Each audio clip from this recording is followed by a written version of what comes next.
नमस्कार दोस्तों। आज के इस विशेष वीडियो में हम श्रवण करेंगे सनातन धर्म की सबसे महिमामयी और चमत्कारी कथा श्री सत्यनारायण व्रत कथा का, जिसे हिंदू शास्त्रों के स्कंद पुराण से लिया गया है।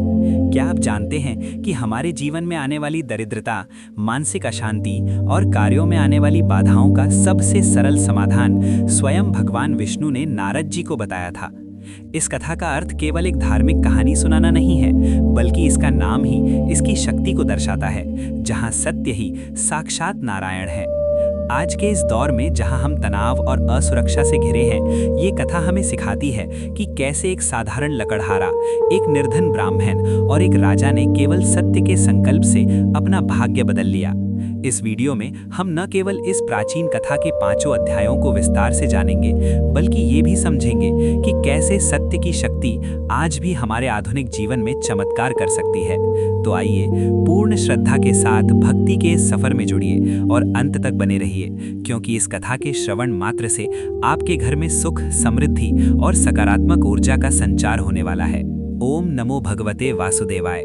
सृष्टि के प्रारंभ से ही सत्य की महिमा अपरंपार रही है और इसी सत्य के स्वरूप भगवान श्री सत्यनारायण की ये कथा समस्त लोकों में कल्याणकारी मानी जाती है।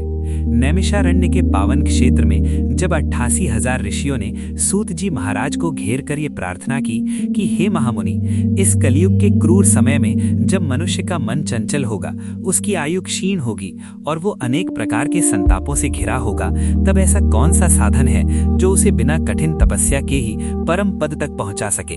तब सूत जी ने अत्यंत गंभीर स्वर में कहा कि हे ऋषियों, सुनिए, एक बार परम विरक्त देवर्षि नारद ने भी लोक कल्याण की भावना से प्रेरित होकर यही प्रश्न जगदीश्वर भगवान विष्णु से किया था। नारद जी जब पृथ्वी लोक पर आए तो उन्होंने देखा कि मनुष्य अपने ही कर्मों के बंधन में बंधकर नाना प्रकार के कष्ट भोग रहा है। कोई व्याधि से ग्रस्त है तो कोई निर्धनता की आग में जल रहा है। नारद जी दुखी होकर क्षीर सागर पहुंचे, जहां भगवान नारायण साक्षात लक्ष्मी जी के साथ विराजमान थे। नारद जी की स्तुति से प्रसन्न होकर भगवान ने कहा कि हे नारद, जो मनुष्य कलयुग में मेरी कृपा प्राप्त करना चाहता है, उसे सत्यनारायण का व्रत करना चाहिए। इस व्रत के लिए किसी विशेष मुहूर्त की बाध्यता नहीं है, अपितु जिस दिन मन में श्रद्धा जागृत हो, उसी दिन संध्या काल में बंधु बांधवों और ब्राह्मणों के साथ मिलकर भगवान का पूजन करना चाहिए। भगवान ने स्वयं विधान बताते हुए कहा कि 1.25 पाव या 1.25 किलो की मात्रा में शुद्ध गेहूं का चूर्ण, जिसे घी में भून लिया गया हो, शक्कर या गुड़, गाय का दूध और केले के फल का मिश्रण कर अत्यंत स्वादिष्ट प्रसाद बनाना चाहिए। कथा का विस्तार करते हुए सूत जी ने बताया कि सबसे पहले इस व्रत को काशी के एक वृद्ध और दरिद्र ब्राह्मण ने किया था, जो अन्न के एक एक दाने के लिए तरसता था। भगवान ने बूढ़े ब्राह्मण का वेश धरकर उसे इस व्रत का गुप्त रहस्य बताया, जिसे करने के बाद वो ब्राह्मण साक्षात कुबेर के समान धनी हो गया और उसके सभी दुख कपूर की भांति उड़ गए। उसी ब्राह्मण के घर एक दिन एक प्यासा लकड़हारा लकड़ियों का भारी गट्ठर लेकर आया और भगवान के दिव्य पूजन को देखकर मंत्रमुग्ध हो गया।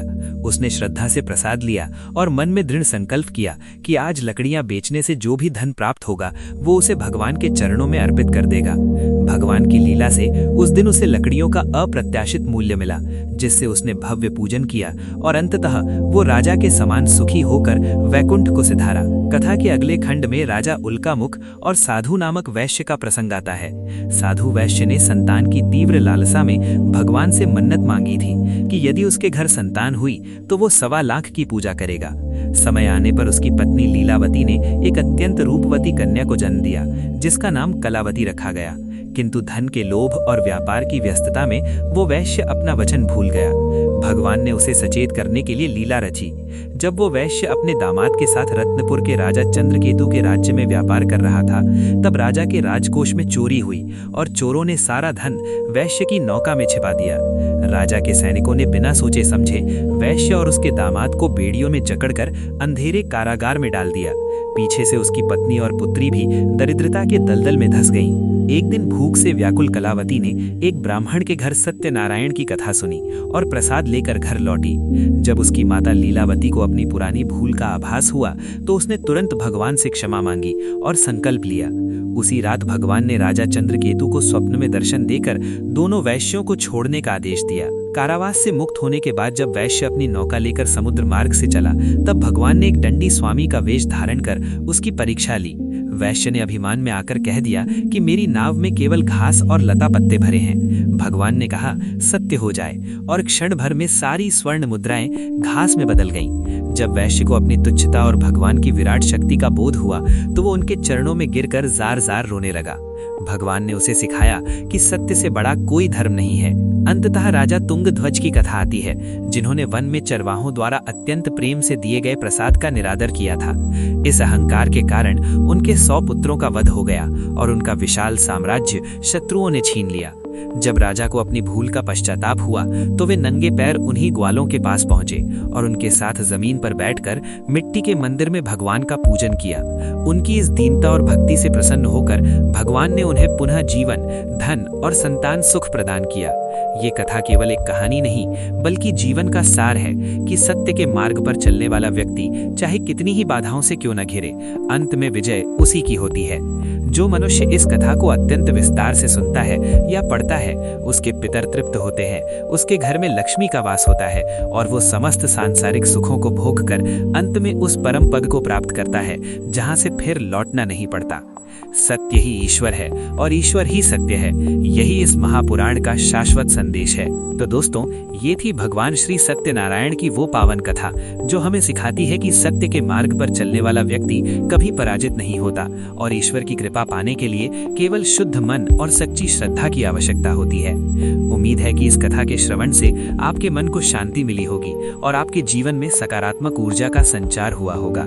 यदि आपको ये कथा और जानकारी अच्छी लगी हो तो इस वीडियो को लाइक करना न भूलें और अपने मित्रों व परिवारजनों के साथ इसे शेयर जरूर करें, ताकि वे भी इस पुण्य के सहभागी बन सकें। अपने विचार या भगवान के प्रति अपनी श्रद्धा नीचे कमेंट बॉक्स में जय श्री सत्यनारायण लिखकर जरूर व्यक्त करें।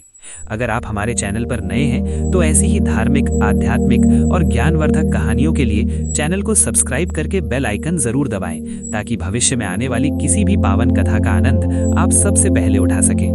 भगवान सत्यनारायण आपकी सभी मनोकामनाएं पूर्ण करें और आपके घर में सुख समृद्धि बनी रहे। मिलते हैं अगले वीडियो में एक नई दिव्य कथा के साथ।